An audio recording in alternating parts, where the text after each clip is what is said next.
All right. Thank you so much for joining today to all our seasoned panelists. We are so happy to have you here amongst us. I see everybody on the screen. Is Vidya also there? I see Graham, I see Scott, I see Karis, I see Sharon, and I don't see Vidya. Are you in the hall, Vidya? Yeah, I am. Can you hear me? Fantastic. Yeah, now I see you. So welcome aboard, all of you guys. Today we have very seasoned experts from their respective industries who are joining us.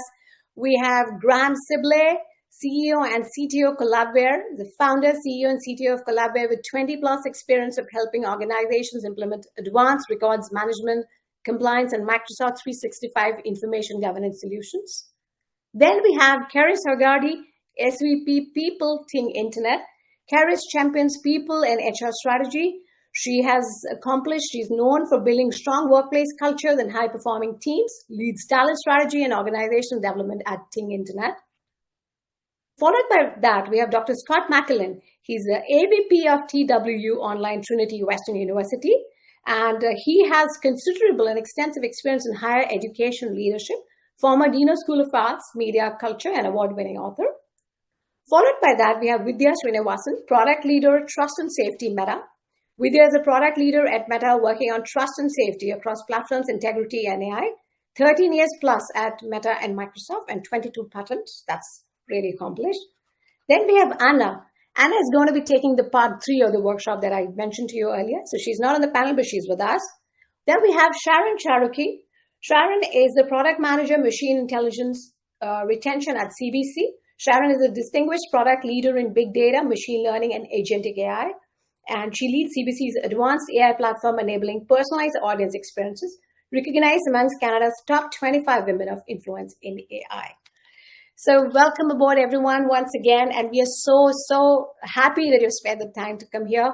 And I'm going to start with Graham.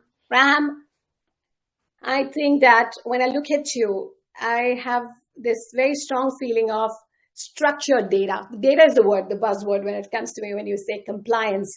So as AI becomes deeply embedded in how organizations manage information, what should young professionals know about data privacy and governance before they even walk into their first job? What do you think is preparedness? Well, that's a great question. Well, thanks for having me here. Young people who are coming into the workforce at this point and they're starting their careers, it's a very interesting point of time to be starting your career, right? They've got the challenges of trying to find their footing, trying to find their first position, and then they're having to contend with, well, how do I work with the AI, as you put like that posting up about an individual looking to hire an AI agent. It's a challenge because they have to navigate the waters, but it's also an opportunity. So one of the things I found with the younger generation that's coming into the workforce is that they come with just a range of ideas and an understanding that they can execute on those ideas very rapidly. Whereas before, you come in with ideas, you're fighting against the workforce that's already there. You're trying to make change, but yet organizations aren't really changeable in a lot of ways. And now they have an opportunity to come in and actually use these tools and these technologies to be able to push change through rapidly. And I would say, honestly, for the first time in my career, organizations are open to it. They're open to the idea that you come in with ideas and you can execute and you can demonstrate, and then you can show the results of those ideas. And they might not want those ideas, the result. They might say, hey, we want something a little different, but we like where you're going with this. And I think that provides a really unique opportunity for these individuals who are coming into this space. So I highly encourage that they take time to get to know the tools, get to know how to use them, develop their own flavor for how they communicate their ideas and demonstrate their ideas, because that uniqueness still plays a significant role in setting yourself off to a good career trajectory. And ultimately, embrace it. It's not something that is going to go away. Embrace it, learn it, and act on it. I love that. So Graham says, be open to your ideas, be open to take your ideas to the management, and be open to make mistakes and embrace it. I just love that. Thank you, Graham, for your wonderful thoughts. And I now go to Karis. So Karis, I have this question as a HR strategy leader. When you're hiring today, how are we integrating AI assistant decision making into talent acquisition? Because every time a youngster applies, or they ask us to do the blue tick that says, you're opting out of AI. Some people are really concerned. So what do you think is the role that AI is playing in talent acquisition, and what is the level of change that you see in your current stratosphere? Yeah, it's a great question, because I think it's actually pretty high stakes place to deploy AI. Essentially, the cost of getting it wrong is really an impact to somebody's career, or the impact to a team that's looking to hire somebody on. So I think you have to be very deliberate about where AI shows up, and that's how we're looking at it at Ting. I think that AI is really going to be super helpful when you think about parts of the hiring process where things like speed and consistency really matter. Where human judgment is maybe less or more scarce. So I think that when you think about it from the perspective of that top of funnel outreach, things like scheduling, transcribing interviews, surfacing notes and structure, helping hiring managers with scorecards, even to the extent of catching biases in job descriptions and the language that's being used before they go live. Those are the kind of areas where I think we can see a lot of really positive impact. I think one of the things that we really take into account and have been very clear on this internally is that we do not want AI making decisions that affect whether a human gets a job or not. That to me is not acceptable. So when we're at that final hiring stage, when we're talking about team fit, culture, anything that requires more contextual layering of that decision making, that has to stay with humans. And I think that from a transparency perspective, it's really important that candidates, when they're applying for job, know when AI is involved and when it's not involved. And I think that we're starting to see some laws come into play or starting to push forward, certainly in the EU, some parts of the US as well. But I think that the bar for being a decent employer is currently actually higher than what the legal minimum requirements are. But I think it's important that organizations and the hiring teams have those conversations about when they're using AI, how they can be more transparent about it, how can they make sure that what the actual quality outcome is at the end of that is that it isn't having AI pick candidates.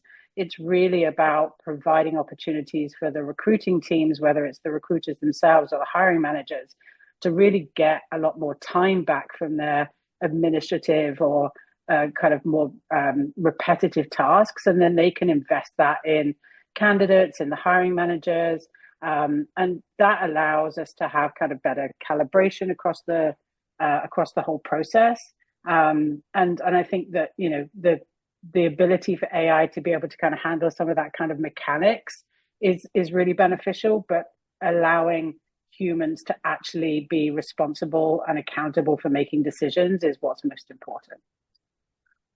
That's pretty interesting. So you say there's a lot of AI that we use, but we still, accountability is very high where it is human beings, and AI does not replace us in that. And, that's a beautiful thing that you said.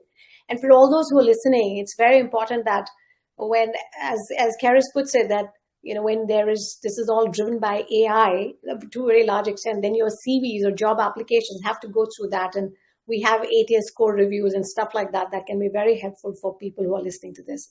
So thank you, Karis. Very, very valuable input. And from here, I'll go to the academia side, Dr. Scott Macklin. Dr. Scott, now we think that this is probably one of the most relevant. I think I'm echoing. Put your mic. You're speaking, but I think there are two devices that are connected to you, because when I speak, I echo. You can unmute yourselves now. Yeah. So I want to ask you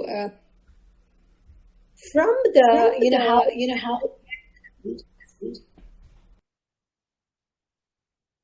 it's okay. I think, Dr. Scott, there are two devices. So when I'm speaking, I'm echoing. Do I hear the echo, or are other people also hearing the echo? Yeah, I hear it. Okay.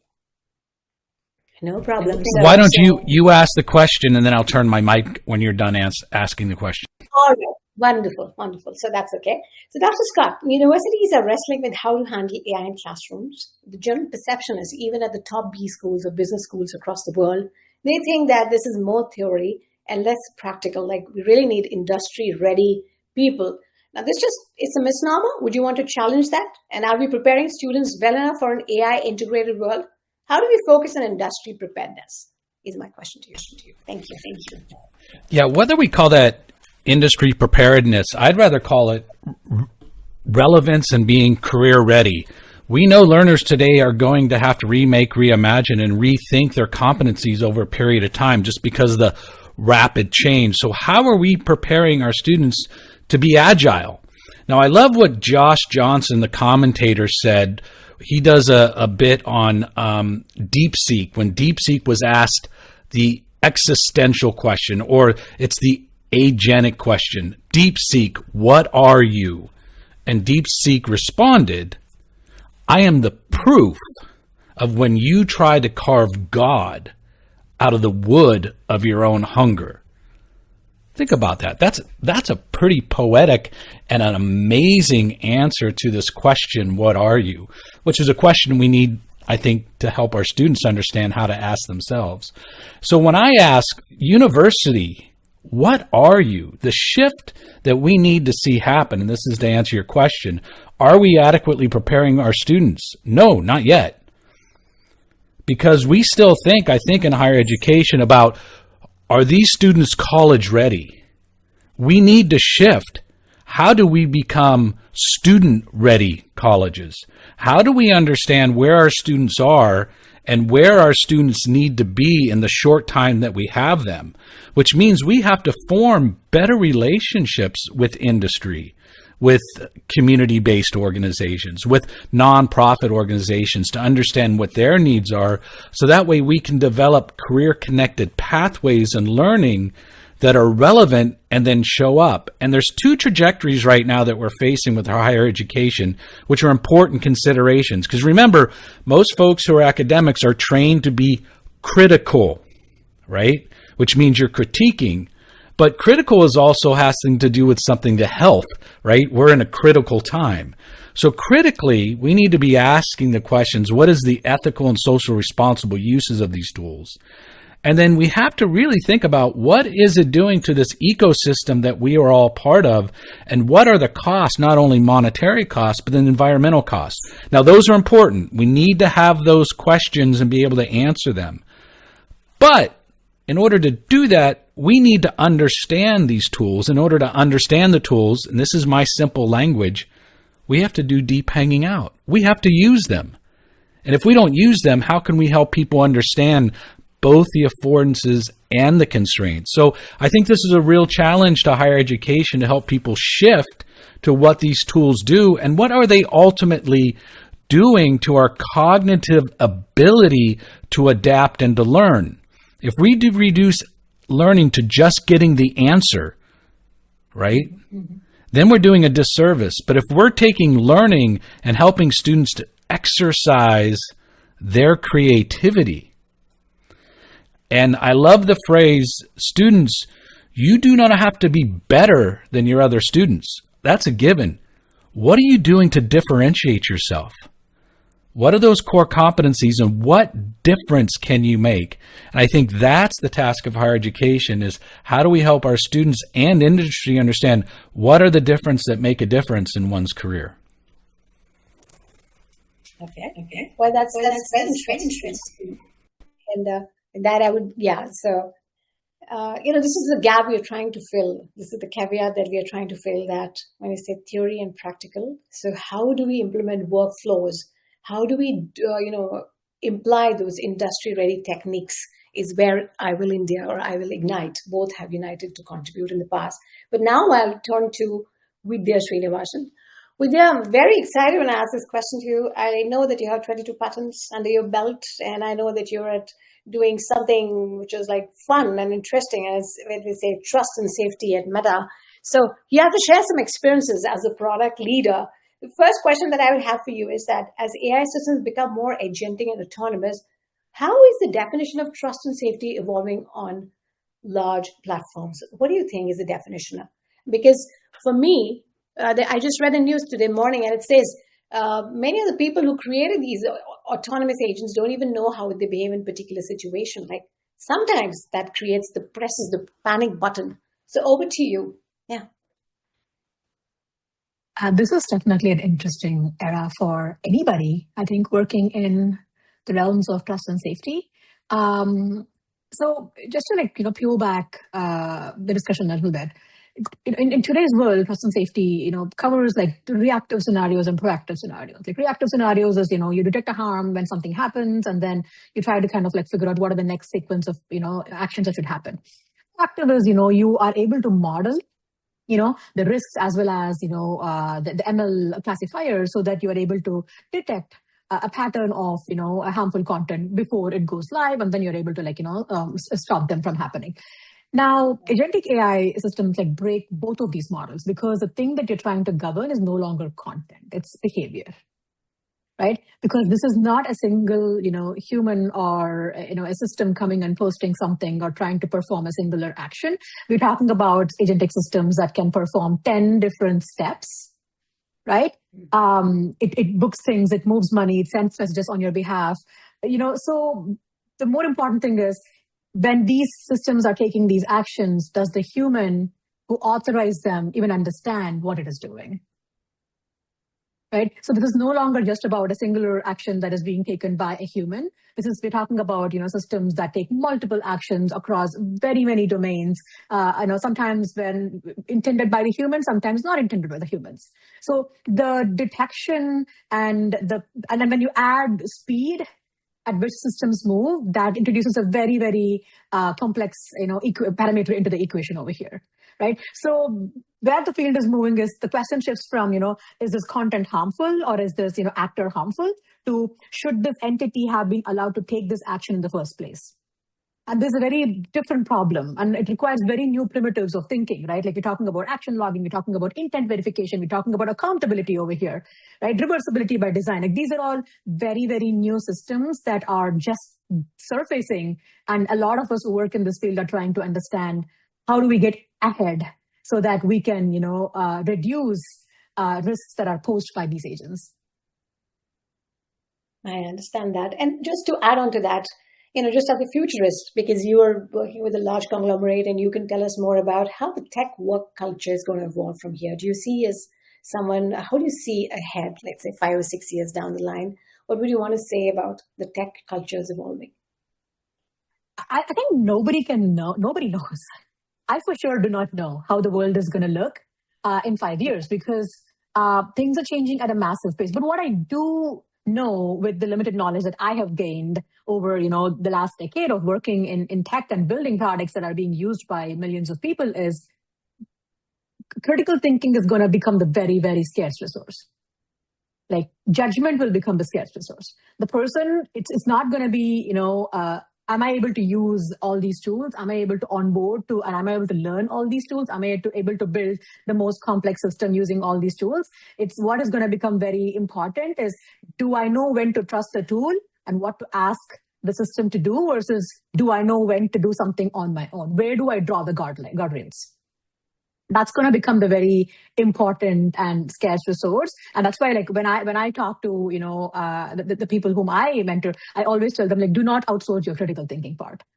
Like, do not outsource the judgment, because that is what is going to, make you a necessary, parameter in the equation of, even building anything. Right. And I think the other thing that also I expect to change, and I think a lot of companies are already trying this out, is the pace at which, products get built is going to be much faster. So a strong, product manager or an engineer or a designer with good, set of tools are able to, have the output that a small team from 5 years ago had. Right. Now that changes obviously hiring, as Keris was mentioning, team structures, incentives, experience, all of that is going to change. But all of those, I think, will probably happen in a more incremental manner. Right. So as we all prepare for what the future holds, I think it becomes, a couple of things. That's what I'm doing as well. So I'll share what I'm doing. One, have a really deep understanding of, how the landscape is evolving. You do not have to stay up to date with the 85 tools that came up yesterday. That is impossible. If you're going to go down that path of, I'm going to make sure that I test every tool, I understand every tool, that's a recipe for one, getting very overwhelmed and possibly getting burnt out. Try to understand what are the handful of tools that you need to become better than what you were a month ago in your job, in your portfolio, right? So for me, that's like five tools that I, have a deep understanding of, right? Now, when you do that, then try to push the boundaries of what can you do with those tools? What kind of systems can you build? Right? I built my own, chief of staff for my personal use as well as my work use. So what am I doing with the chief of staff? It's an agentic chief of staff, and I automate everything that I do not like to do, so that I can spend more time doing the things that I actually like to do and the things where my judgment is actually needed. Right? So build the systems so that you are able to do more of what you love and outsource the things that are lower risk, lower value to these systems that do not have the same cognitive, limit as humans do. Right? Absolutely. And the third, Absolutely. and the third one that I would say is do not. There's a lot of unfortunate fear mongering that's also happening in the industry now, right? Like every day, you see, you have to learn this. Here are 85 prompts to master so that you are able to get ahead. I feel that's all just FOMO, because nobody knows how the future is going to look 3 years from now. So I would say build, your own boundaries of what to ingest, and always try to understand the intent behind the piece of content that you're consuming. Like what is the chain of custody of this particular piece of content? What does that person need? Why are they posting these things? Like, what is the intent behind their action? So when you start, dissecting these things, then you will start to notice that, oh, they're just posting this because they want to monetize, or they're posting this because they want to, get a few more views. They're posting this because they're trying to sell a course, right? You have to have the judgment to really understand where do you draw the line on what you consume.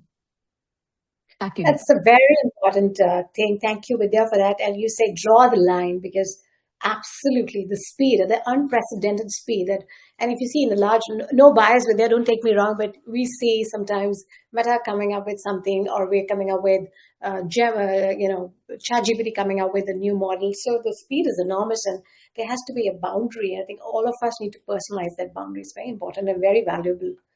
Okay.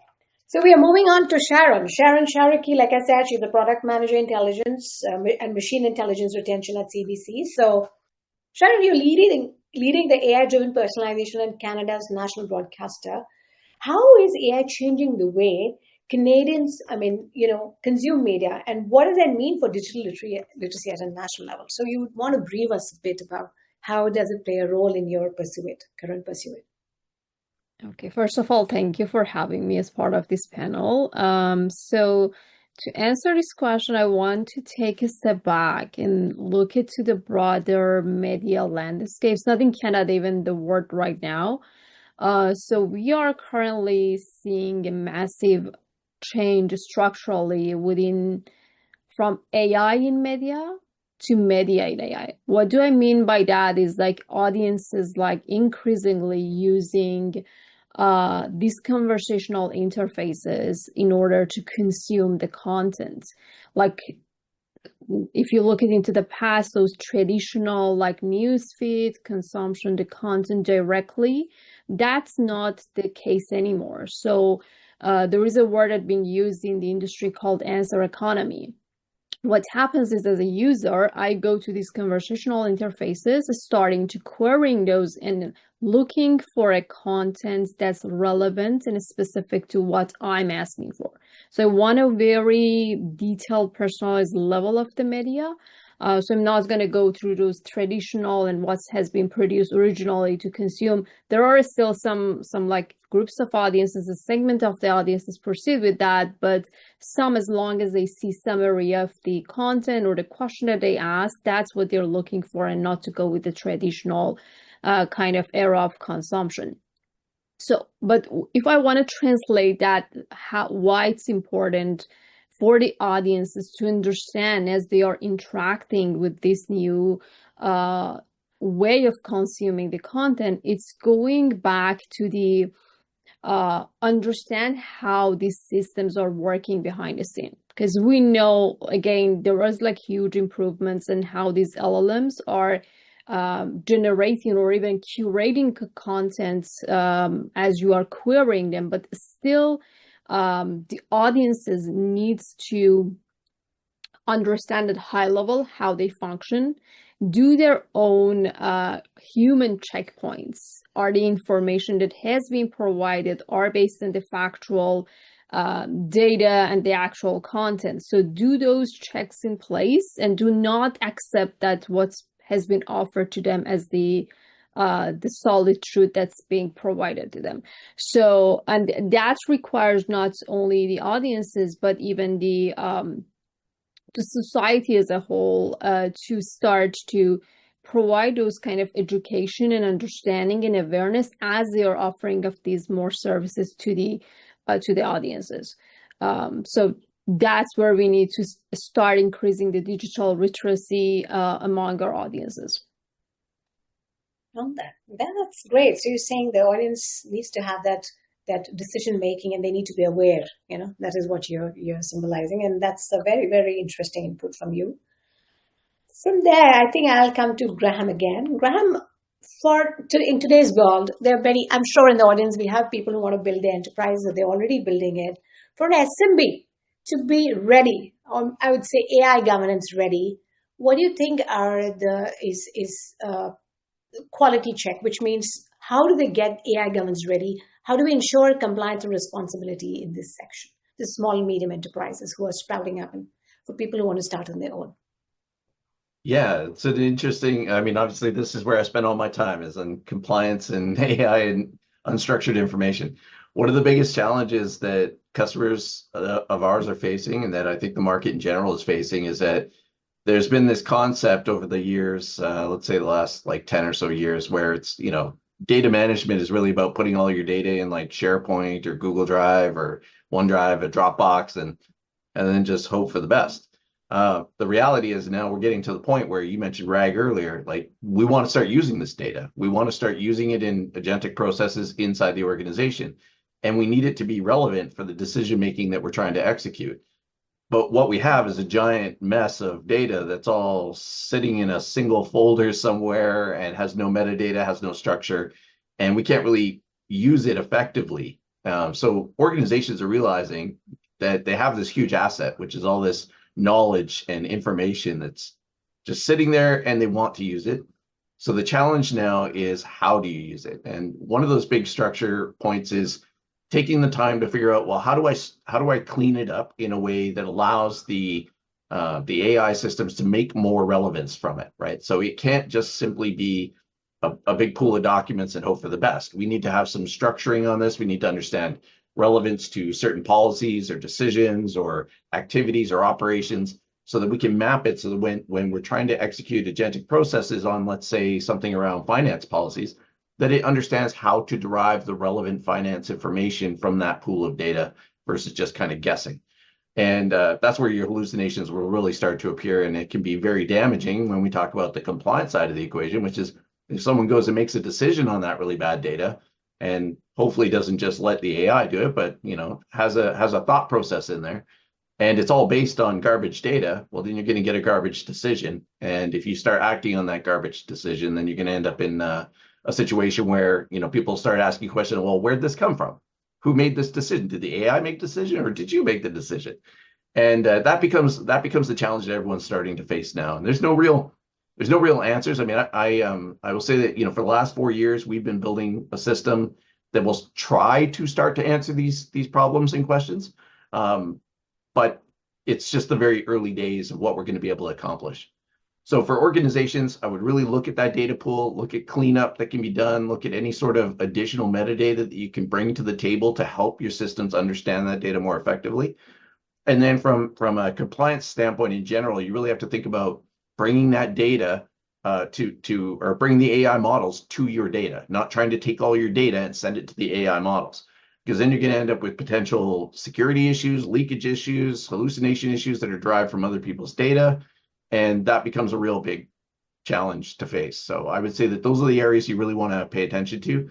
And it starts with those small incremental agentic wins. Take one process, one operation, clean that little bit of data, execute that process, get your gains, rinse, repeat, again and again and again.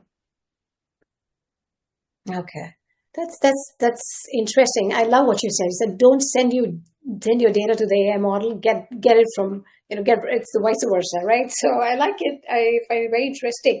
But just as somebody who's set up a nonprofit, Graham, to me, for example, if I was to ask you that what are the data compliances prevalent in North America, specifically in Canada, what are you going to say? These are some of the stuff we hear about GDPR, many other things that kind of roll. So do we have any safety protocols as when we talk about data in Canada, per se? Not yet. That is very much an ongoing process that is really being kicked off in this last couple of years. But as you know, with government, it's going to take time to form policy, put bills forward, get those voted on. What we are seeing is that the primary things that people look at right off the bat is they say sovereignty. Where does my data live? Where does the model live? Where does my data live? That's question number one. Question number two is going to be, okay, like I mentioned, can I bring the model to the data, or is my data now going to have to go somewhere else? Where is that somewhere else? Is that somewhere else secure? So then you start looking at your security compliance, for the systems that you're planning on using. That becomes much more relevant than it has in the past. Like in the past, it's like, okay, I'm giving you a little bit of metadata here and there in the system. So you got your SOC 2 report. Okay, I'm happy. Maybe I read it, maybe I don't. But now it's not, that's not the way it can operate, because you're talking about much more sensitive data is needed to make use of the agentic capabilities. You can't just give it some basic metadata. It's not going to drive the results you're looking for. So you're going to give it more meaningful data. And that more meaningful data needs to be secured, protected, and those protection standards are there. So people are starting to pay more attention to those. The other one is privacy, right? This is the one I always caution everyone on. It's so easy to copy paste some data into ChatGPT or Claude, but you better look at that data first and understand what you just copy pasted. Does that have someone personal information in it from, maybe an employee in the organization or something? Because, you could be already violating, some compliance constraints that the organization faces by having done that. So these are the kind of things that people are really going to have to look at, is the privacy. They're going to have to look at the security. And then over time, we're going to see more policy put in place for the actual guidance of how AI can and cannot be used within particularly regulated enterprises and government. Okay, that's very insightful, Graham, coming from you. So yeah, it does give me some information on the bit that I'm trying to build here. Now I'm going to go to, again, Karis. So Karis, as a HR champion, I'd say HR evangelist, there's a question that I want to ask you for those aspiring to build a career in HR within tech. My question is, what capabilities or mindset differentiate high impact people leaders today, as for you? I mean, it might be abstract, but there are many in the chat that would say that they really want to learn from you. You are their go-to person at the moment. That's very kind. I think that a lot has changed over the last decade, for sure. And I think that there is both a mindset shift that has happened, as well as the need for a capability shift. So I think when I think about it from, I guess, a mindset perspective, it's about seeing HR not just around things like compliance or policy management or things like that. It is about seeing HR as strategic. And I think that, if you come into HR today thinking that your job is going to be around enforcing policies or protecting the company from risk, yes, there is a part of that for sure. But I think that actually you're missing a much bigger part of the equation. And I think that coming into this role today, you need to think about it more broadly, in so much as HR's responsibility is to build the human systems that actually allow businesses to succeed and to win and to grow. And that is that kind of mindset shift that I think we need to see. I think from a capability perspective, one of the things that I talk about endlessly is that business fluency is really non-negotiable here. You have to be able to understand, the P&L of the company. You need to know where revenue comes from. How does your business make money? What drives margins? How investment decisions get made? What the unit economics are? All of those factors are really important now. And without that, it's almost impossible to be able to connect, all of those people decisions that companies are making to what is actually driving business outcomes. And so that capability is to be able to see that bigger picture of how, the people related decisions that you're making actually are linked to and aligned with the needs of the organization and what those business outcomes need to be. And what happens then from an HR leadership perspective is that rather than being, looped in at the end or consulted on a piece of data or being directed to execute on something, you're actually brought in early stages, and you are one of those key individuals that is actually helping to shape the strategy. I think in today's environment, tech fluency is really important when I think about capabilities. You really do need to be able to partner, especially now with AI, with the head of technology, the chief technology officer, that individual or those teams that are really responsible for how the work is getting done. And if you can't understand how work is getting done from a systems and technology perspective, it's almost impossible to be able to, show up with any kind of credibility when you're helping inform how people actually do the work that needs to be done. It's what are the skills they need to have, what are the job descriptions need to look like, all of those things.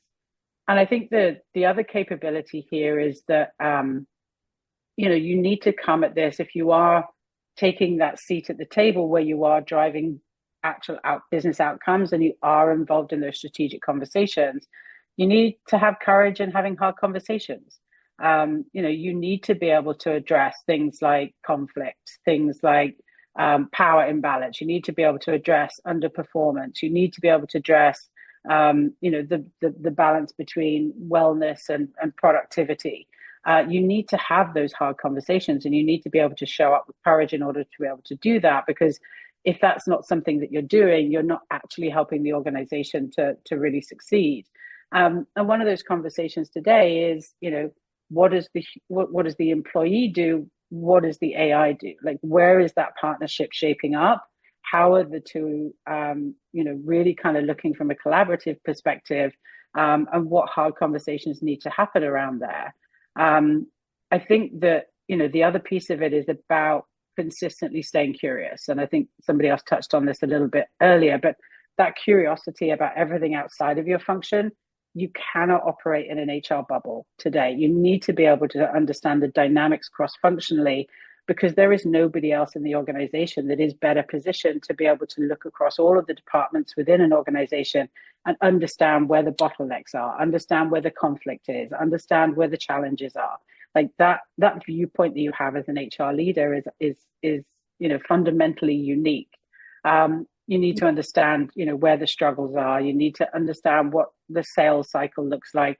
That helps you be able to bring that strategic brain to a conversation about how the business is going to perform. So I would say, really thinking about it from a mindset shift of what is the role of HR in today's modern organization, and what are those capabilities that you need to really be able to cultivate that are going to allow you to be able to show up and be successful. So business fluency, tech fluency, being brave with a lot of those hard conversations, making sure that you're relentlessly curious about understanding the full gamut of the organization in which you're operating. So I think that's where we're starting to see HR become so much more strategically important to the organization.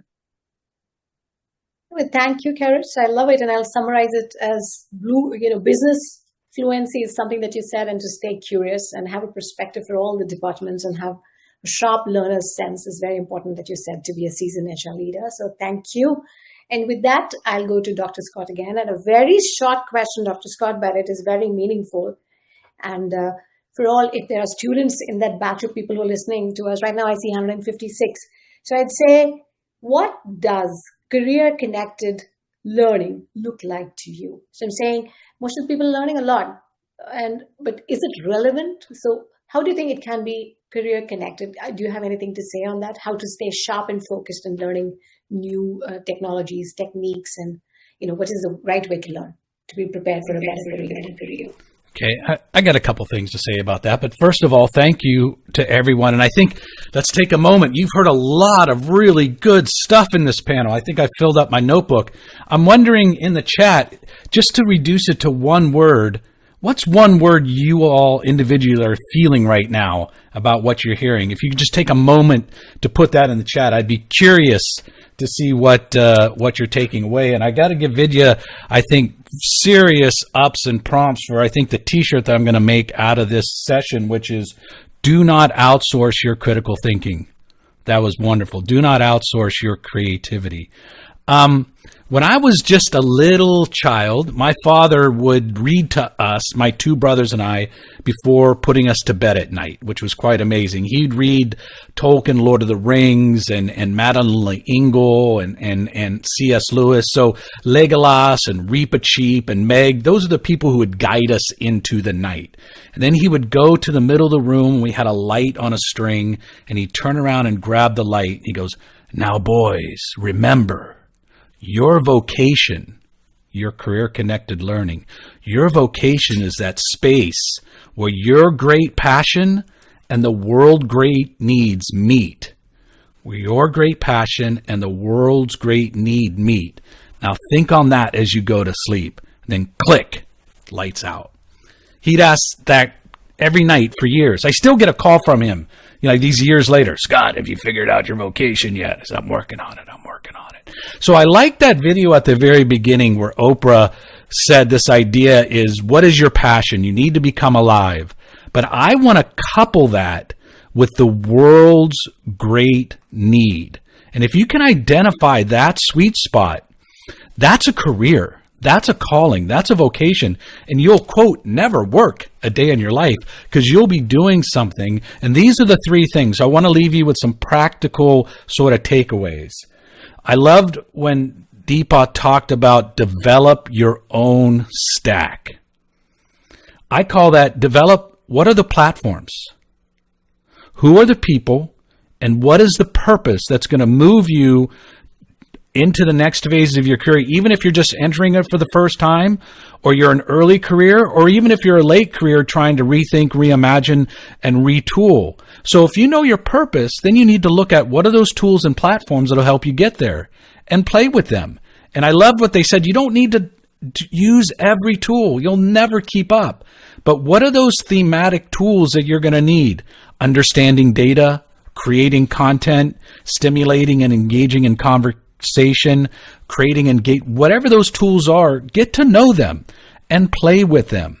Tie that to the people. So for those of you who are looking to figure out, well, what is my career?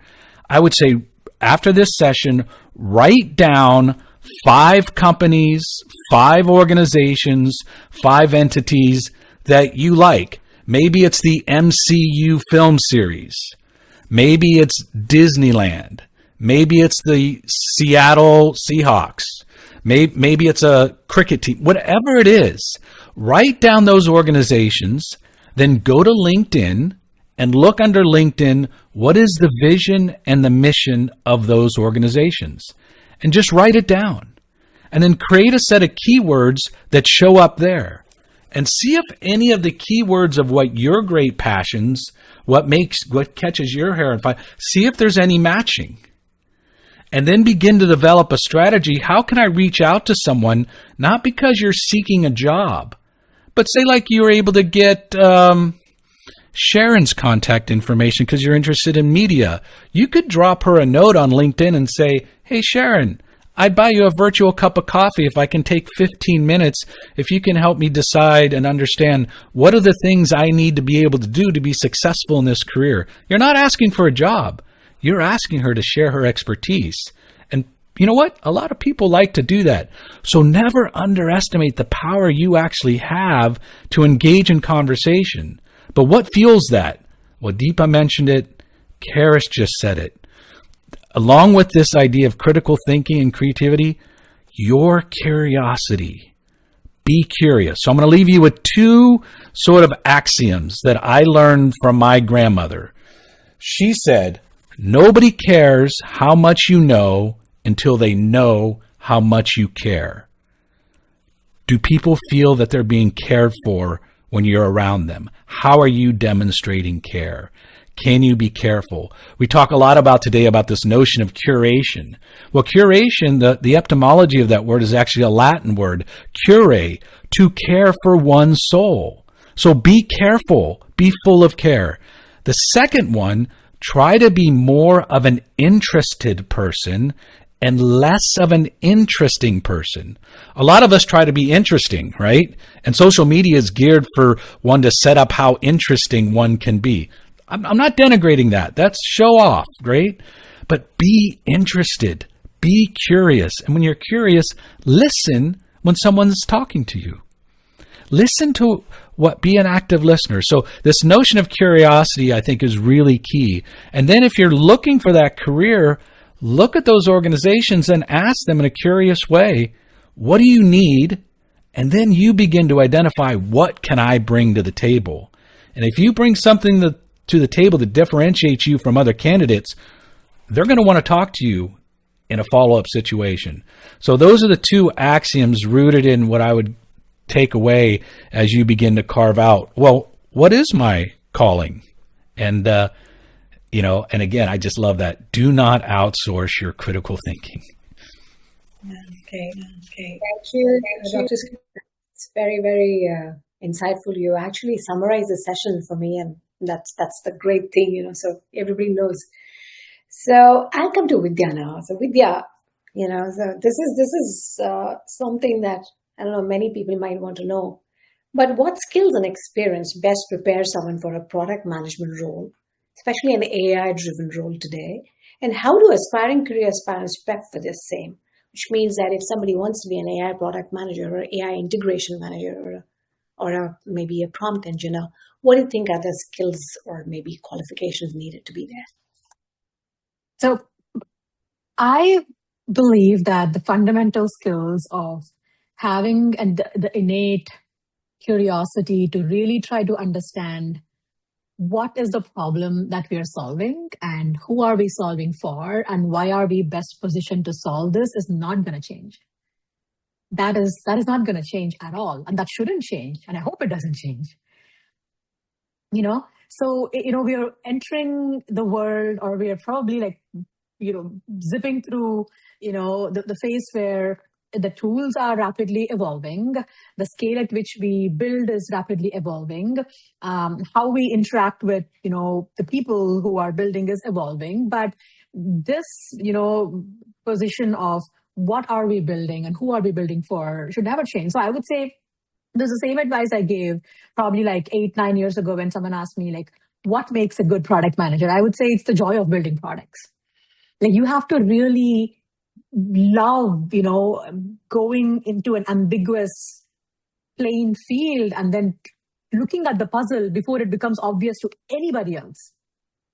And that puzzle is just getting more complex now because we have, very many ways of building, but that, you still have to have that, skill. That's what is called product sense, product intuition, right? However you want to call that. So I would say, let me break it into three skills, right? One is being, really curious about, building and trying to have clarity on what is it that you're solving here. So that's one. Because a lot of times what I, see the narrative online these days is, just go and ask any AI tool and it will give you, 10 different ideas that you can go test. Right? What ends up happening if you don't self-moderate this and have clarity? Well, you need to have clarity on what is it that you're trying to build and test. If you don't have that, then what ends up happening is you're putting the burden of figuring out what is right on your users. And how is that okay? That is not okay. You don't put the burden of figuring out what is right on the people who are here to use your product. Right? That is why you exist. So that should never change. The second one I would say is context switching and thriving in ambiguity. This has always been the case for, product builders, be it design, product managers, engineers, but I think this is just hyperscaling now because what you're doing is you're not just managing or working across a set of, a dozen people. You're working across a dozen people who are working across a dozen different agents. right? So now you have to, constantly, context switch and jump from person 1 to agent 1 to person 2 to agent 4 to person 5. And that I don't even know if human brain is wired to do those things. So there's a very interesting part of, human brain and understanding that I am personally trying to learn more about, because I see the fatigue sometimes, right? I'm trying to context switch between, 30, 40 people and then, equal number of agents. And that is a lot to continuously keep processing and keeping track of. And as a product manager, you're the person who's kind of like holding the entire puzzle together. So you have to kind of develop, I think as humans just have to develop the skill of how do we get better at, this. The third one I would say, which is very much relevant in this era, is epistemic humility and decisiveness. You have to hold the genuine belief that you might be wrong while still making a call. You cannot act as the know-it-all. You are not the know-it-all. So you need to be okay, knowing that you might be wrong, but you still have to make a call and have the right guardrails in place. And this is not a trained skill. Like these are all trained skills, not a personality trait. You're not born with this skill. You have to learn this skill. Okay. That's interesting. So you're saying one, to be able to learn in fast-paced environments, because obviously agentic AI is right sitting at the brink of it. And the second thing that you said, to be humble enough to know that you have to learn and that you do not know it all. That is so beautiful, especially for people who are listening in this hall. Many of us can learn so much from here.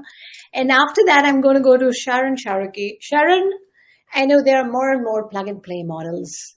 We are seeing an unprecedented change, with Anthropic releasing this coding context now, and that coding happening in its own. But still, I would really want to see that. How do you think these machine learning roles are going to evolve? That is one. And for students and professionals interested in this space, what skills or mindset are most important to break into roles like machine learning? When we talk about product management, because that is something that you share as a product manager. So when it comes to the change in the roles or the new titles, I want to start from here that it's not always about having the brand new titles in the house. It's about the evolvement even of the old roles. So whatever you are doing within your field, technical or a non-technical role, you should start thinking how you are going to relearn how to do your job, where now AIs can become your partner. So that's what everyone needs to do. And it's like a personal, I would say, assignment. You need to sit, visit your flow, how you're approaching the work, and start to relearn with these new modern tools that are available. And back to Vidya, you can just pick the tools that it's relevant to you, that you feel comfortable using it, and redefine how you're approaching the role. If I'm going to go a little bit more technical, so I'm coming from a technical background, working both as a data scientist and data engineer, and was involved in the ML research as part of my master degree as well. What we are seeing within this specific technical roles that actually we hired as part of our organization, like last year as well, was the AI engineers. So the capability, like evolving just not beyond those traditional machine learning or even deep learning algorithms, try to build the agents, orchestrate the agents, designing the agentic workflows.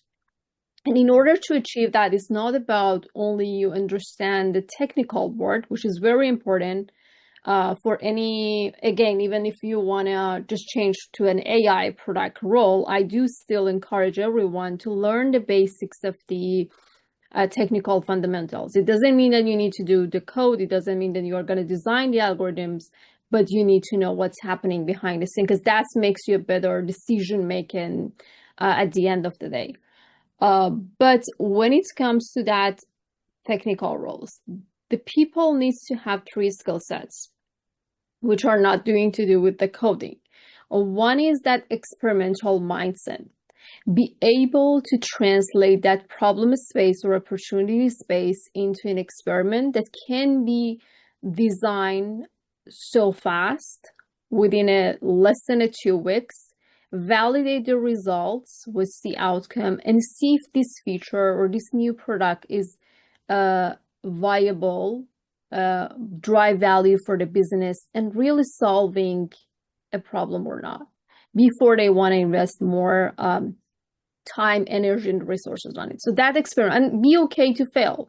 So not all experiments meant to be successful at the end of the day. So, and keep those learnings, accumulate those learning and sharing with the with your network, with your organization, so you do not repeat yourself.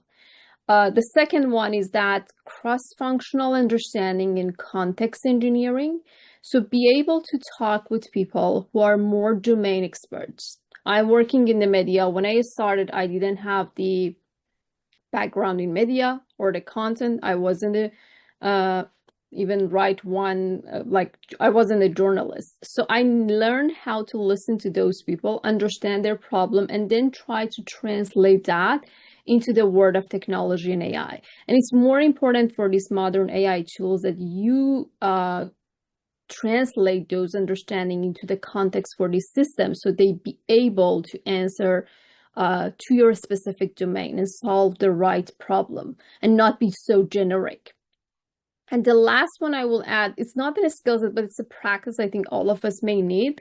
So everything is moving so fast and it's very hard to keep up every day.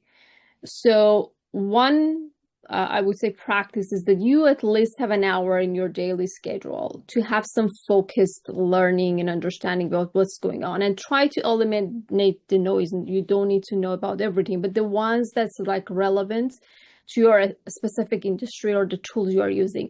And second, if you can find a mentor or someone that's already in the field, and try to learn from their experiences. And that's more on the human side, that creativity side, that critical thinking side of things that everyone were mentioning.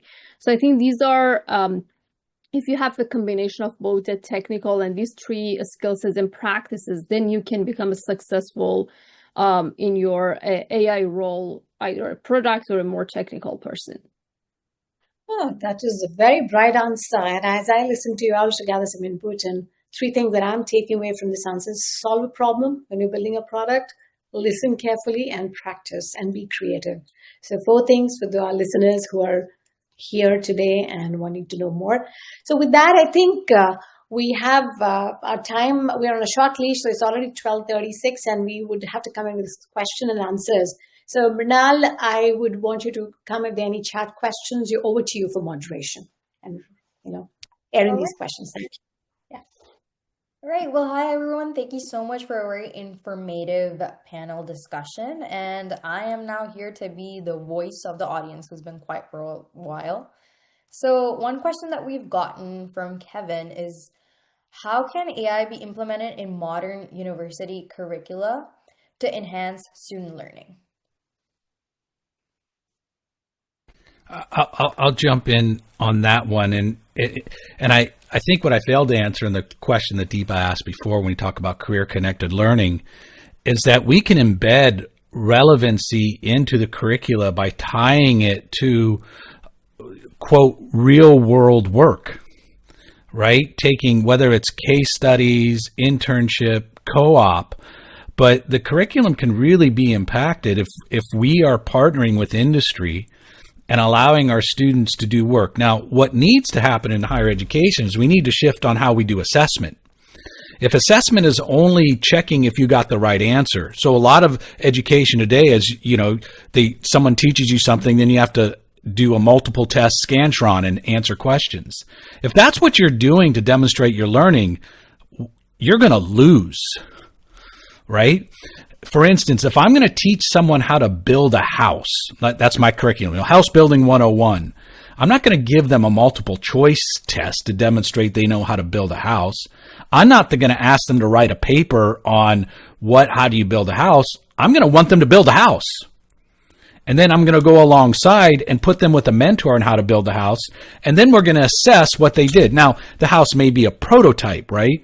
So the notion of teaching students how to be agile, and I love the idea of having the experimental mindset, developing something, introducing it into the system, having the tools to test if it's having an impact. What are the affordances? What are the constraints? And the ability to interpret and then be iterative in that design. If we can build that into our learning activities and our learning assessments, and I think that's where AI could really be assistive. So for instance, I gave you the example, go to LinkedIn and do research 5 companies. Well, what if you asked AI to do that profile? You can compile that data quickly, but you still have to do the analysis. You still have to do the sense making of that. You have to create the meaning and the understanding and then situate the value out of what you learned. And that's how we can really begin to utilize how AI can help. And it's not about the AI. Again, it's about extending our curiosity, and it's really amping up our ability to be creative, to differentiate what humans can do. And therefore, they talk about creativity as thinking outside the box. Well, sometimes creativity is thinking inside the box. I mean, it's really hard to be creative inside a box sometimes. And I think that's the challenge we have now in higher education. Thank you, Great. Scott. All right. Well, moving on to our next question is, what's a common situation where AI still fails badly today, despite the hype?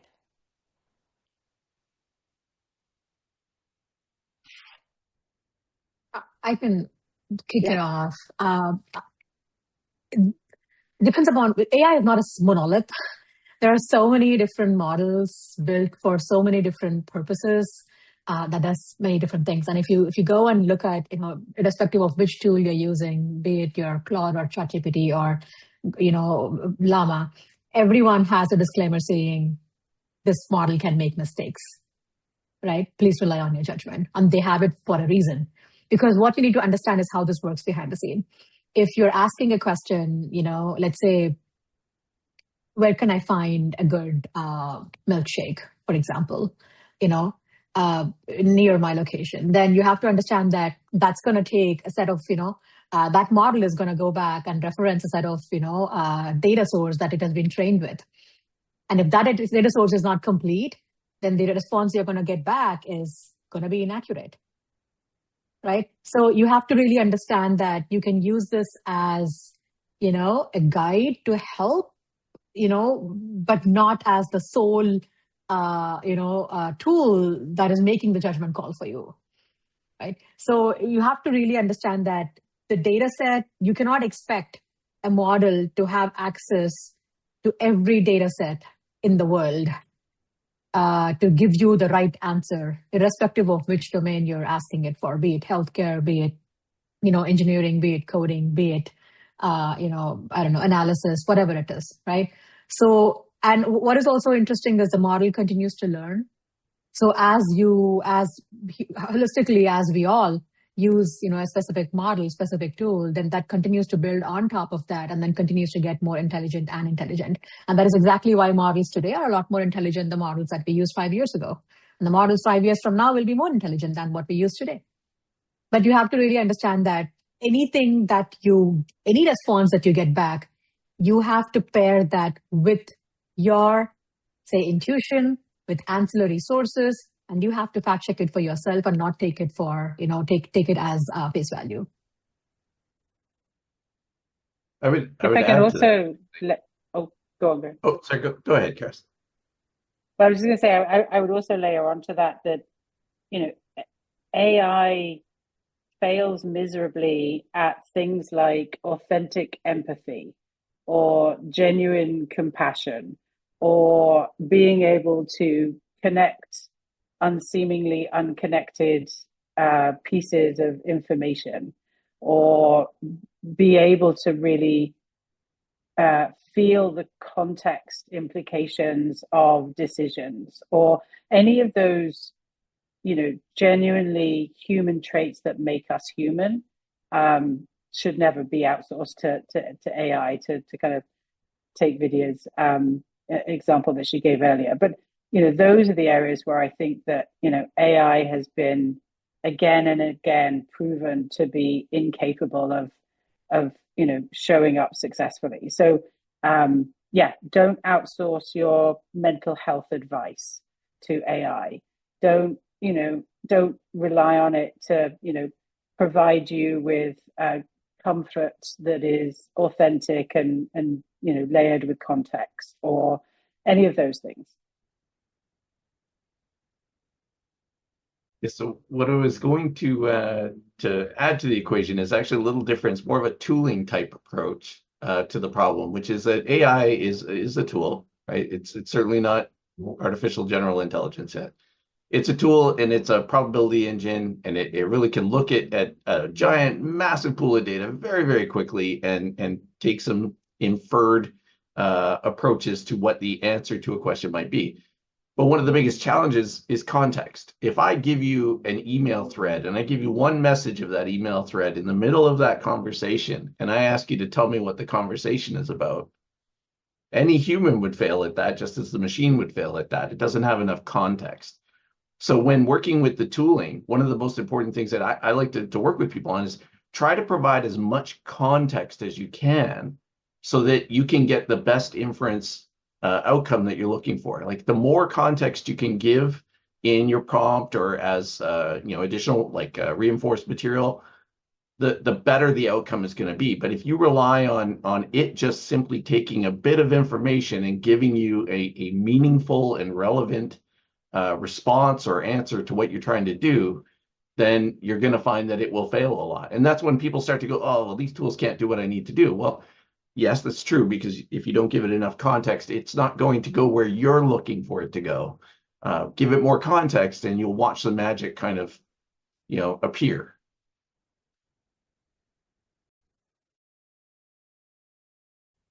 Okay, thank you, Graham, for that.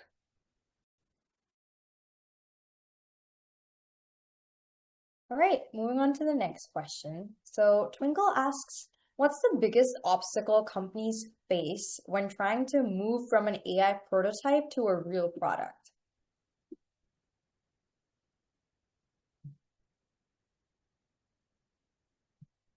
I'll jump in with a very short answer. Unrealistic expectations. That would be my answer. I like that one. One more thing that I would add, again, it's maybe go to more autonomous flows, like agentic flows, is that assessing the risk, and if something goes wrong, what is going to be the backup plan. So that's very the main question that needs to be answered. So in designing the guardrails or the risk tolerance level from piloting to actually putting something in production, because that's gonna potentially impact your in our sense audiences, in some cases customers. How do you want to assess those risks? And if it happens, that's possible, human kind of fail as well, the AI can fail. So how do you want to kind of mitigate those risks? So what's your plan for that? And that's the main question that needs to be answered. And one challenge in general, which I think it do exist mainly more in the traditional mindset organization, is that trusting the AI that can lift some of the loads of the works, and then the people can invest their times in more creative areas. That is still is a challenge that I personally experienced as well. This whole fear of losing your job to AI is a true concern. It needs to be addressed more properly at the organizational level, through the communication, through AI literacy, so the people can learn how to work along with the AI and do not think that it's going to do all of their job. That's not going to happen. Maybe if it's getting more intelligent, but at the current stage, they need to just learn how to partner with it. That would be my answer on that question. I think one other thing that I've seen there is that there's a propensity to try and bolt on AI to existing processes or workflows rather than taking the time to reverse engineer that process with an AI first mindset. So I think that where you just try and bolt on AI into different pieces, it doesn't necessarily provide the outcomes, quality, productivity gains that you're looking for, to Graham's point around expectations. But taking the time to actually start with AI first thinking and reverse engineer the outcomes that you're looking for, and being prepared to change workflows and processes, I think will help people gain more value out of it.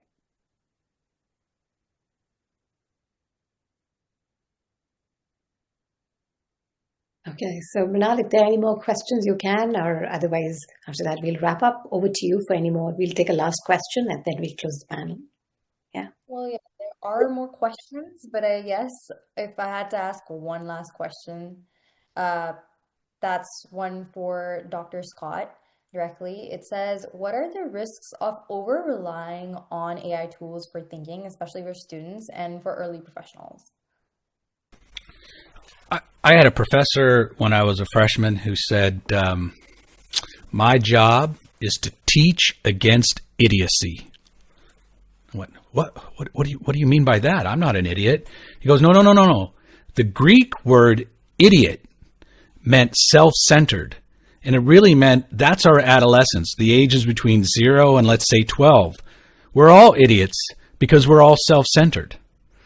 And then this notion of puberty, which is the Greek word for becoming other-centric, is what happens when we engage in a thing like schooling. Because in schooling, you get a curriculum, you get involved in a diversity of different people, and you get to learn from mentors. So the move is to move from being an idiot, right, to becoming, which is self-centered, to becoming other-centric. My fear of AI is it dumbs down our learning that we revert back to becoming idiots or self-centered. It is not too dissimilar to when, like, I do a lot of driving. I drive from, and I rely on GPS. It's a wonderful tool. GPS will show me where I need to go. But how have I learned to actually get there? Have I lost the ability to read a map, let alone a compass? What happens if it's raining and I no longer have connectivity? Do I even know where east and west is? Do I have the ability to get where I'm going outside, or have I become so reliant on how to get there?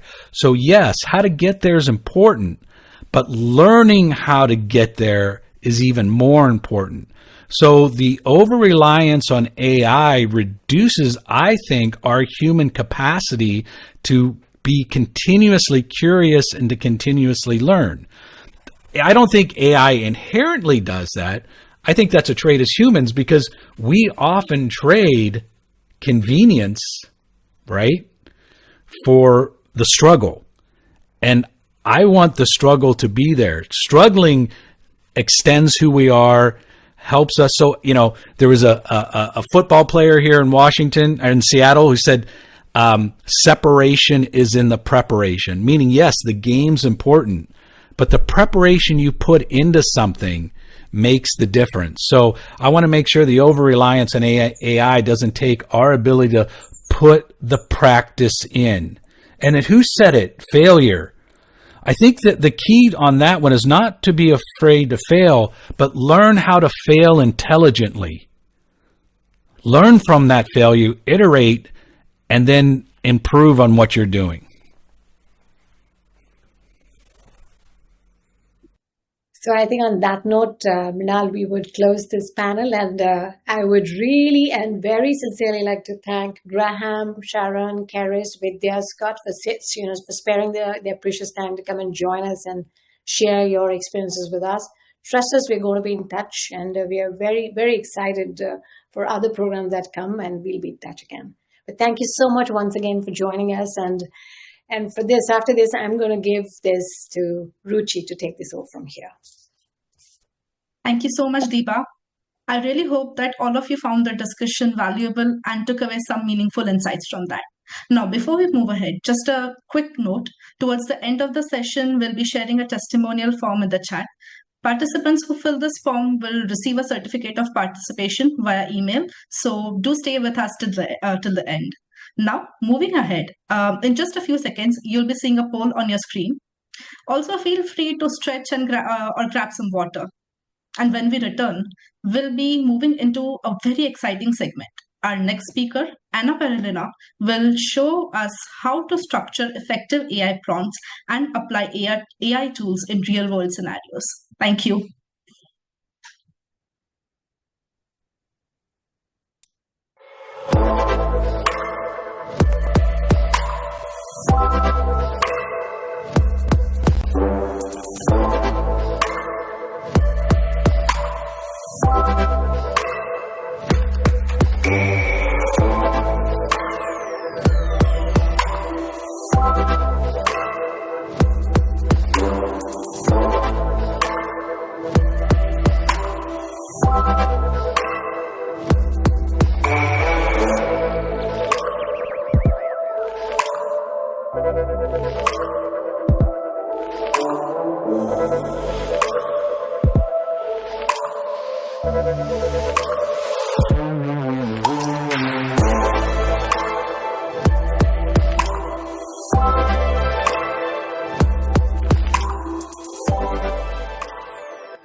All right, guys, we are back here again, and I'm going to introduce you to Anna formally. Anna is the Director of Product Management AI Platforms at Kaseya. She is a domain expert in the B2B SaaS and product strategies and AI platforms. She's a product leader scaling B2B SaaS businesses with 200 million plus ARR portfolio and founder of 8-Figure CPO, co-host of Sassy Moms podcast, and recognized as a thought leader in AI. Over to you, Anna, and we are so looking forward to this session. Hi, everyone. I'm very excited, and definitely I was monitoring a chat for a couple of minutes, and I can see a lot of confusion around AI, and I would like to clarify that confusion and also maybe give you a word of encouragement, as not only you guys are confused, a lot of companies are also confused. And I'm a big believer that AI is still in its infancy, and it's a right time to get into understanding it better, into learning, advancing your skills. So it's definitely a right time to get in. And yeah, I'm excited to share what I do, because I'm privileged to not only drive a big AI platform for a large enterprise B2B SaaS company, but I also am a founder who, tries to operate with limited resources and investigate where AI fits. So I'm very excited. And Deepa, do you want me to just jump into the my workshop, or do you want to maybe start with a couple of questions, whatever you think is best? Anna, the stage is yours. The floor is yours. If I want to interject or somewhere in between, I'll come and speak to you and ask a question. So over to you. Okay, great. So maybe I will start just I prepared a workshop, and the way I prepared it is because I think that today many biggest question that people ask is, hey, do I need technical skills in order to really learn and understand AI? And especially as a product manager, right? We are working with customers, we are on a business side, but AI is changing this because AI is so complex when it comes to actual development that it does push us product managers to learn a little bit more about how systems work. We don't need coding, as I think it was already mentioned by previous panelists, but AI does require us to understand how systems work, how systems collaborate with each other, and this is where kind of your biggest technical knowledge will come from.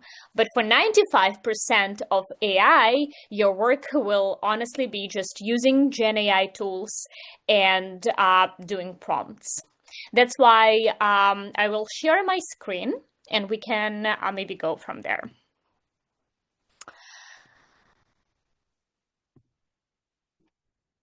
So let's think about where do we start, right? Because as I mentioned, 95% of your work with AI is going to be prompts.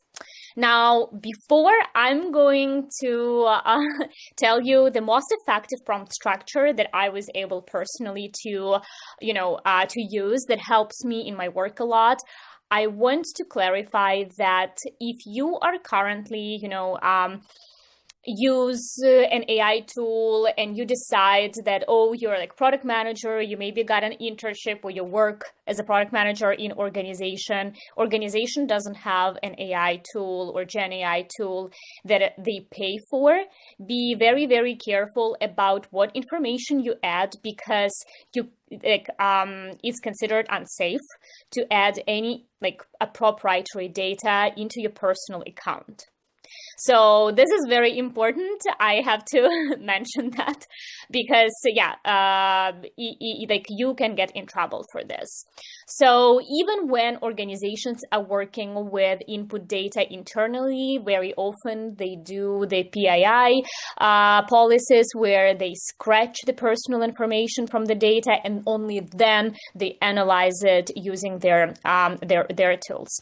But let's think about prompt, right? Because very often I hear questions, hey, how do I advance my level of prompting? I feel like I just use AI as a Google search, but AI can do so much more for me. So over my experience, especially working with my, with my personal company where I have to create a lot of content, as well as being, co-host of Sassy Moms, where we talk about AI, product management, product marketing management. We have a channel on YouTube.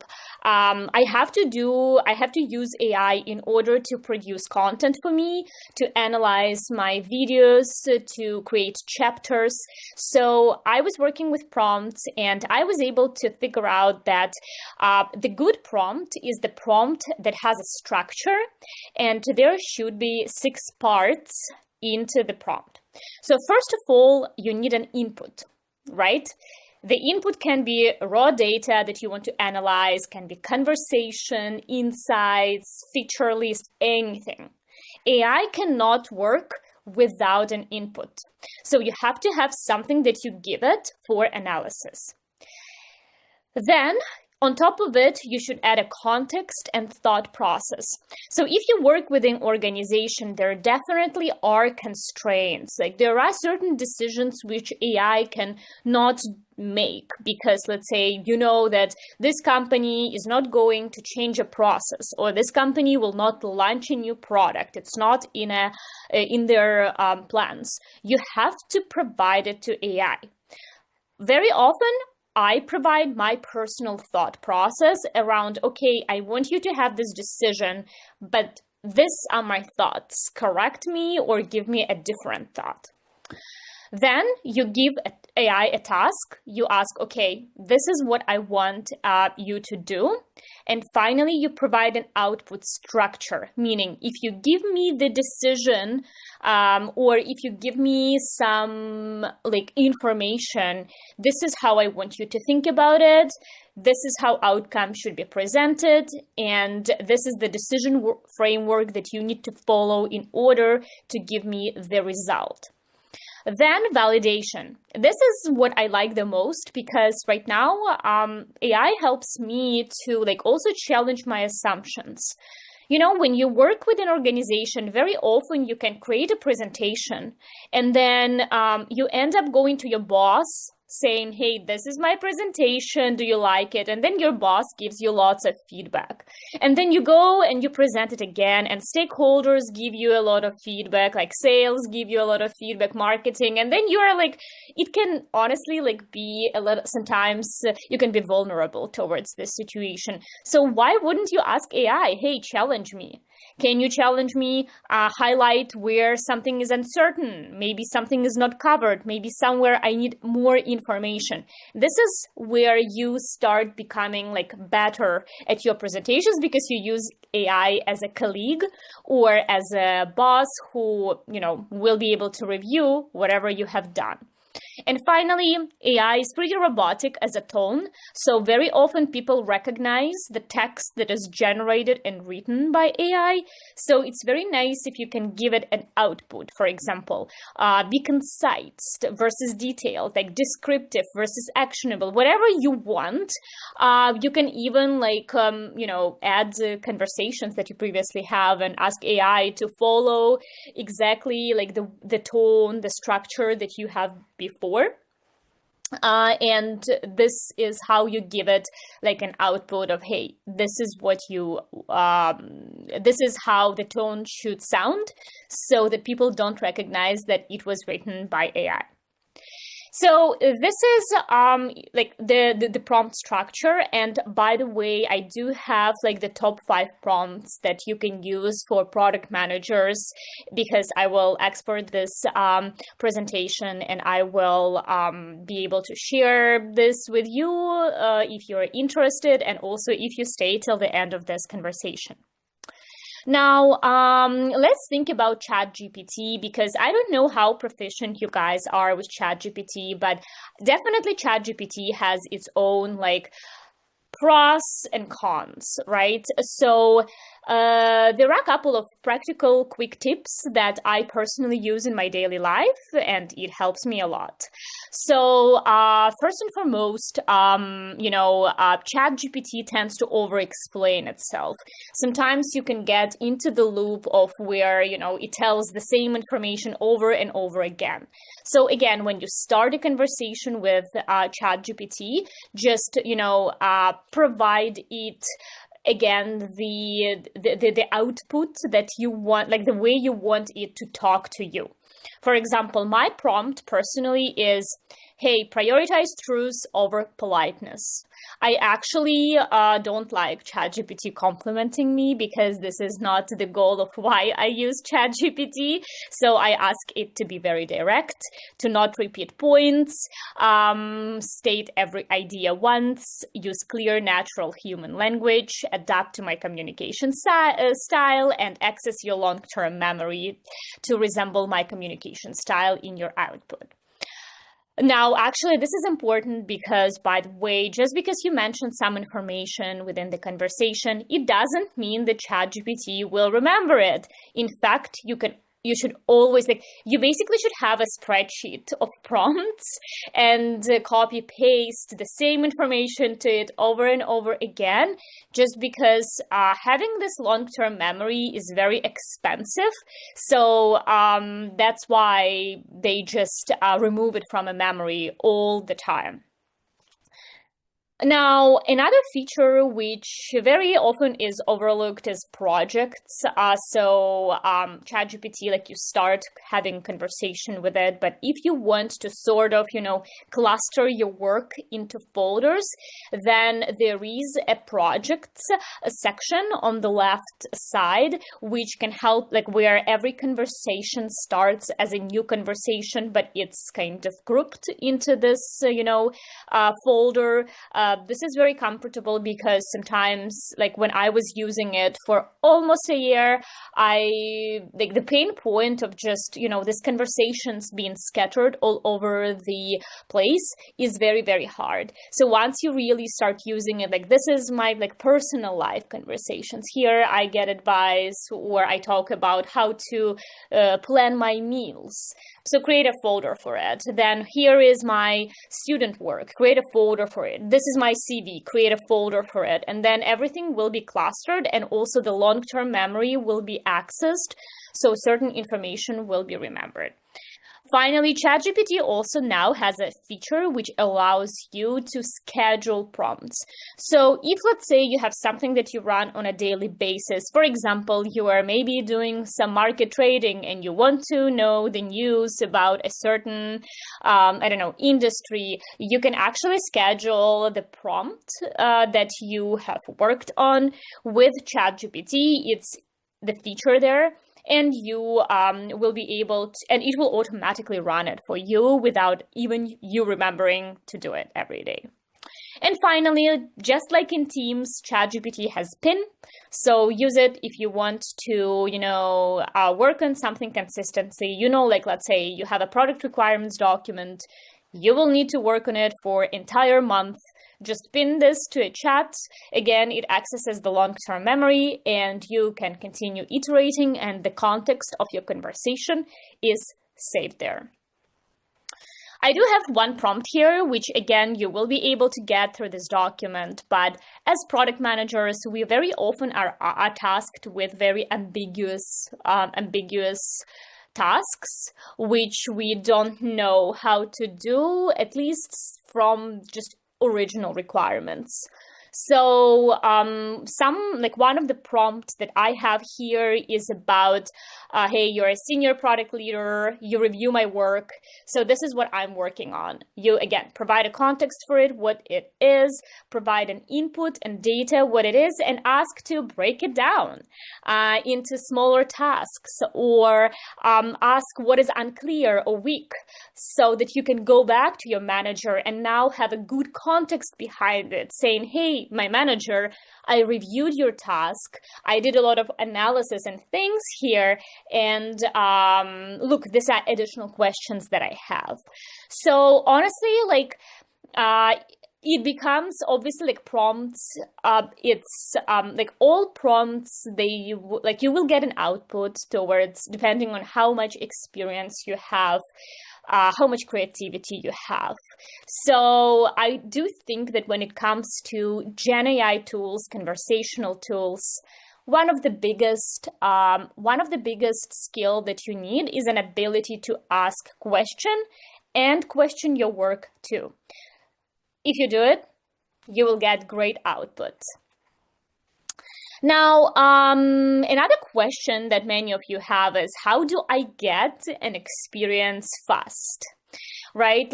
I have never did something with AI. I know people are building prototypes with AI. I know people are maybe building workflows. All I do every day is just chat with Gen AI. How do I get this experience?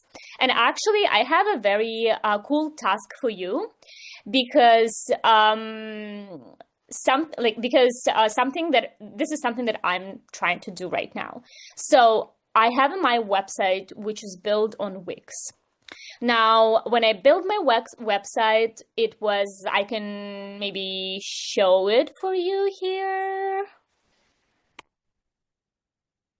It's quite old design, right?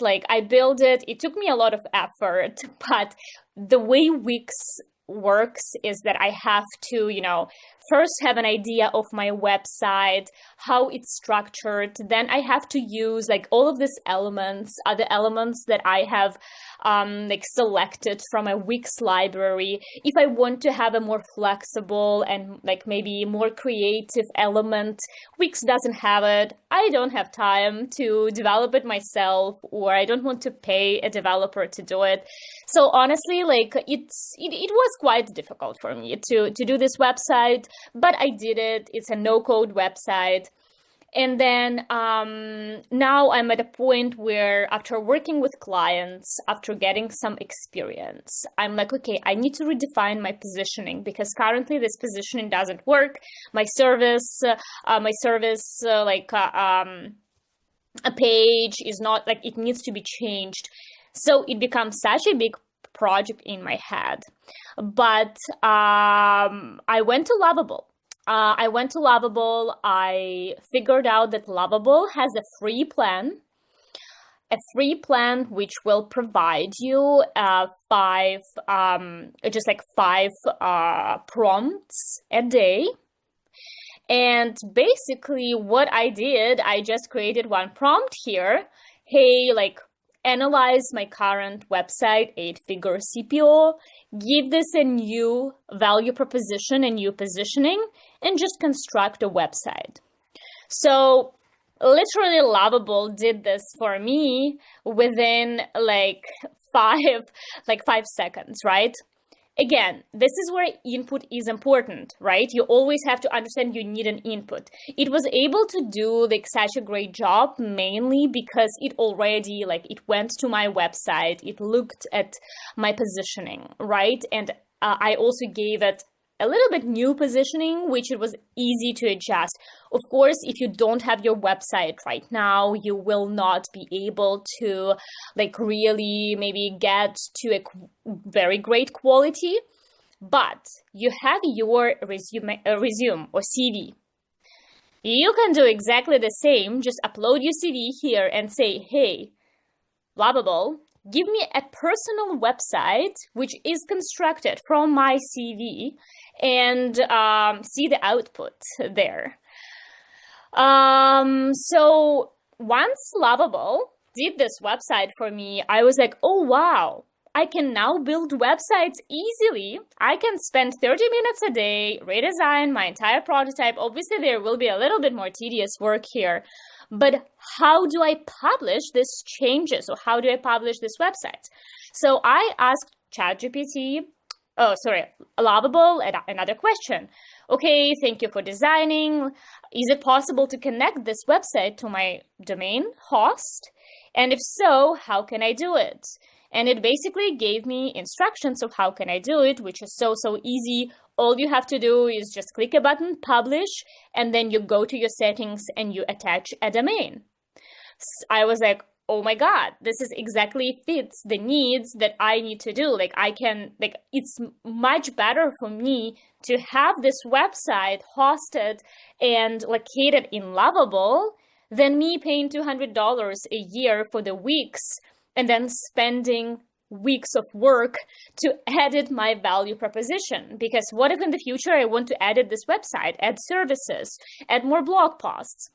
So now it becomes super easy. I did ask additional questions about, hey, will it affect my SEO? How much will I have to pay for Lovable? It provided me the plan. It provided me the structure. It provided me everything. And I was like, okay, now migrate my blog. And this is what I'm going to do. And I also recommend you guys to do the same. If you want to get experience very quickly and in product management, write a simple PRD for your own personal website, buy a domain, like your first and last name, and attach this domain to the website. And you already have exposure to AI tools. You will understand how to work with AI tools. So this exercise is here for you. You can use it. And I want to do, we don't have a lot of time right now, but I will just take 2 minutes in order to quickly explain the end-to-end workflows, because I also get a lot of questions about N8N tools, right? People are like, oh my God, I want to use N8N. I need to build end-to-end workflows. Now, I will tell you guys that I tried doing this for my business, and I actually shelved this project because there are honestly just kind of there are just the only people who use end-to-end workflow are actually business owners and companies that have some repetitive processes already defined that are working very, very well for them. So let's say you're a business, you know exactly your value proposition because you have already figured out that, okay, this value proposition attracts people. This value proposition gives me customers. Customers pay me for this value proposition. Then yes, you can automate marketing. But if you are in a process of, hey, I don't know what my value proposition is. I don't know, I'm still figuring out, I'm posting LinkedIn content, customers don't come, then don't automate workflows. Don't spend your time even on this because you will fail. You will end up spending a month doing the automation and then the output will be the same as you do it manually. But when I was working on a system, I was trying to understand what N8N is. How does it work? Where AI fits? What I understood is AI and LLM is just part of the system. It's not the full system. So if you want to design, let's say, a workflow which takes an email as an input, then you want to automatically send automatic replies to a certain email because you don't want to do it like every day, or you don't want to do it 100 times a day. What you do is you use N8N or Zapier, and this is like your orchestration layer, right? This is the tool that connects email with ChatGPT or OpenAI or any other product. It connects through APIs.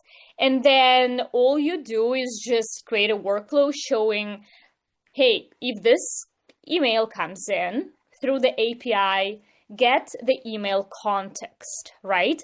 Then orchestration layer, like Zapier or N8N, will filter it based on the condition, take this email and give a prompt to OpenAI or ChatGPT or any other like Anthropic and tell, hey, give me an output here, give me a personalized email back.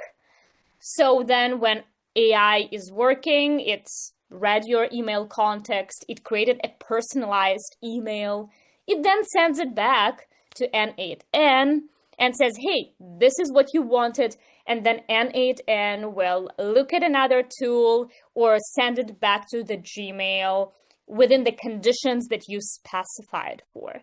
So AI, it's not just entire workflow. AI just enabled us to really personalize certain things. And that's why the automation is possible, because before personalization, you would just, send emails that didn't make sense. Now you can send emails that make sense. And this is what makes kind of this workflow, like AI enhanced workflows. So again, all of this is going to be shared with you guys. I took a little bit more time than I needed, but that's my experience. And I think you guys can also get your experience quite easily and quickly and stress-free. Well, thank you, Anna. I heard you. Is it the end of the workshop, or you still want to continue demonstrating something else? Are you there, Anna? I'm happy to answer some questions if Yeah. there are, but Yes. other than that, yeah. Okay, so I will give this moderation now to Mrinal. Mrinal, do you want to read out some questions here? Yes, absolutely. Thank you for that demonstration, Anna. That was really informative. Now, moving on to some questions from the audience. Noah asks, when building something with AI, like a website or workflow, what matters more? Is it the idea or is it the prompt?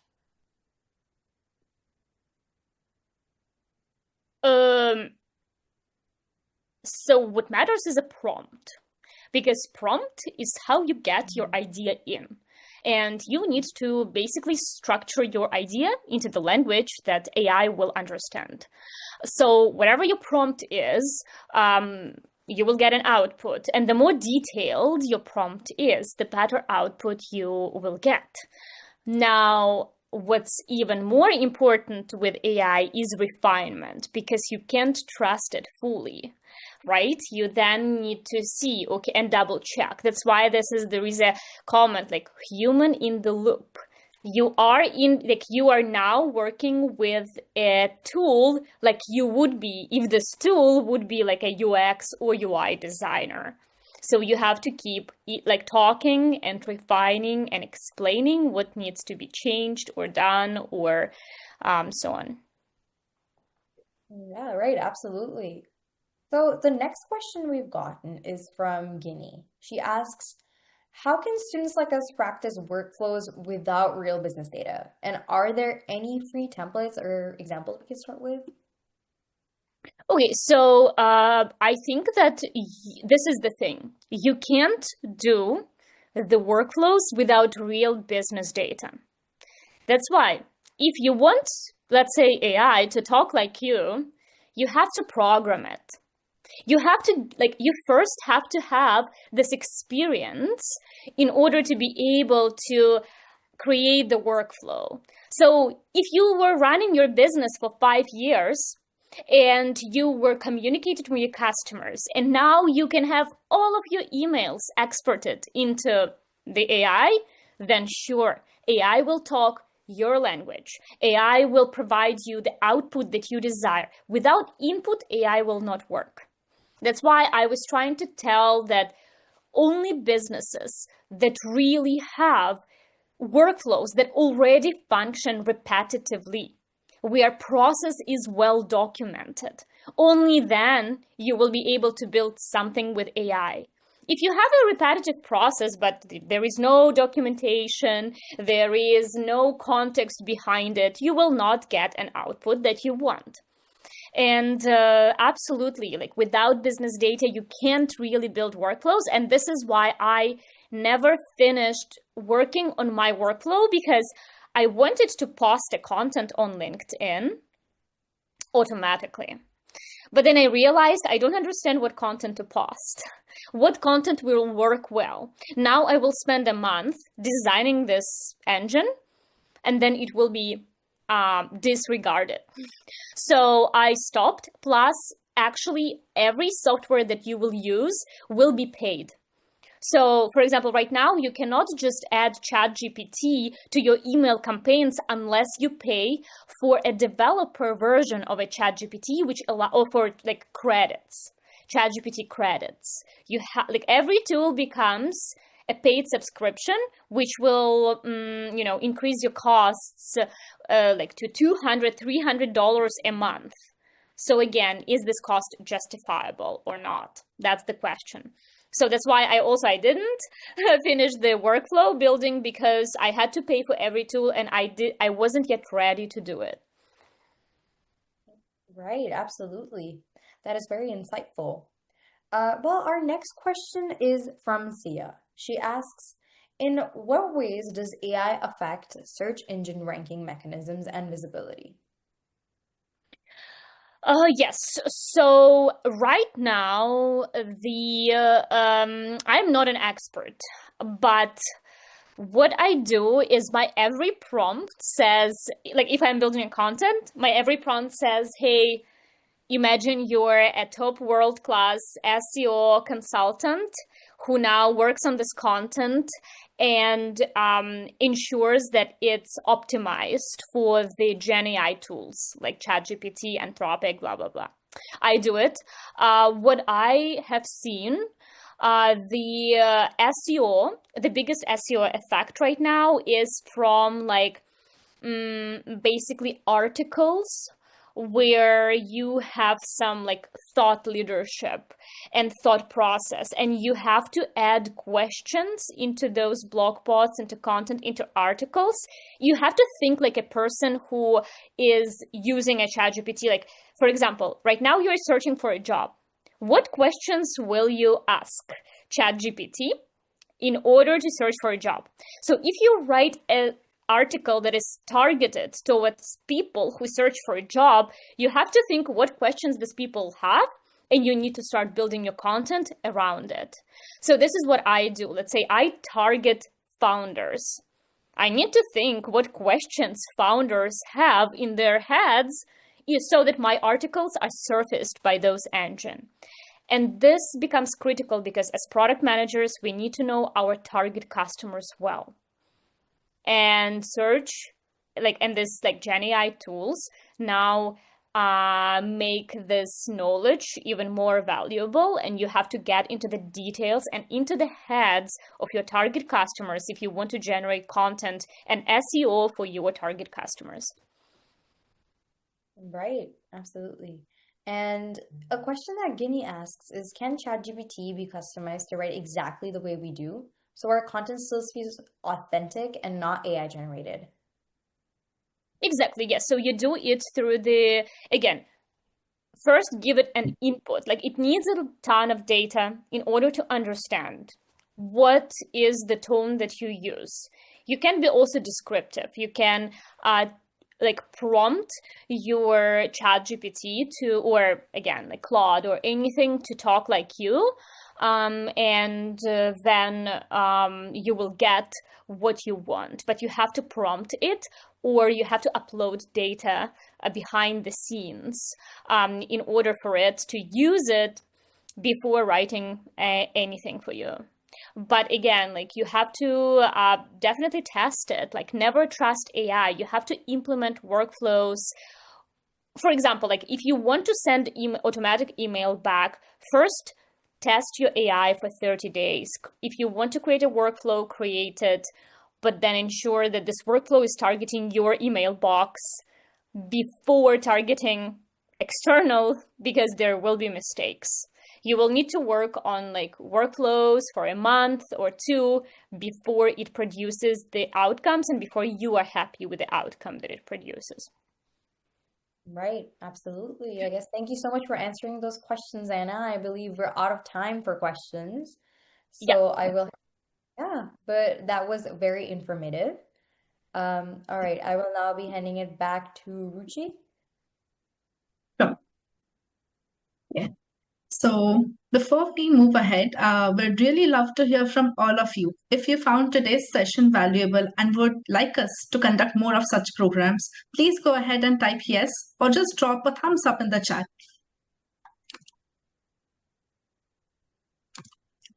I'll give you a few seconds. Wow, I can see a lot of positive responses coming in already. That's just great to see. And in order to stay connected with us beyond today's session, we encourage you to follow IWIL Ignite on our social media platforms, where we regularly share insights and will also be sharing about our upcoming programs. All right, now our tech team will share the testimonial form link directly in the chat. Please take a moment to fill it in today. Your feedback really helps us create more meaningful sessions like this. Also, for those who complete the form, we'll be sharing your certificate of participation as a PDF on your email ID. Once you receive your certification, we'd really love for you to share it on your LinkedIn handles. Tag IWIL Ignite in your posts so that we can celebrate your learning journey with you. Thank you so much. Over to you, Deepa. Okay, guys, with this, I think we've come to the end of a brief, but I sincerely hope a meaningful session. I would personally want to thank all volunteers who worked hard, putting things together, all attendees, all speakers for sharing their times, tech teams, and everyone who's been a part of it, the ADG team who's been really, really good help to us. Thank you so much from the bottom of my heart. I will continue to spread the light. We would keep doing AS readiness assessments, upskilling, and we'll keep conducting courses. And we're really looking forward for some of you, if you want to come and join the bandwagon, please come. We're happy to have you as volunteers. And now we are looking for your testimonials. If you want to connect with me and speak to me, it's in the chat. You can connect with me on my LinkedIn, and you have your certificates that can be generated in the form. So please log on that and take your certificate, and don't forget to tag us on LinkedIn, like Ruchi said. Thank you so much, and have a wonderful day ahead. And I hope we'll be back with something more meaningful in the coming months. Thank you so much, and have a great time once again. Bye-bye.